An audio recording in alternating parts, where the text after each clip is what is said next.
আসসালামু আলাইকুম। আজকে চলে আসলাম সাদা গরুর মাংসের রেসিপি নিয়ে। এটা যেমনই টেস্টি তেমনি খুবই সাধারণ উপকরণ দিয়ে রান্না করা যায়। একবার রান্না করলে বারবার খেতে ইচ্ছে করবে।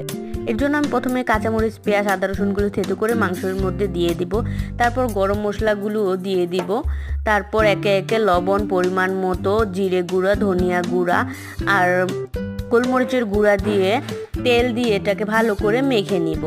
তারপর এটার মধ্যে আধা কেজি লিকুইড দুধ দিয়ে মেরিনেট করে আধা ঘন্টার মতো রেখে দেব। তারপর মেরিনেট হয়ে গেলে এটাকে আমি হাই হিটে রান্না করব কিছুক্ষণ ঢাকা দিয়ে।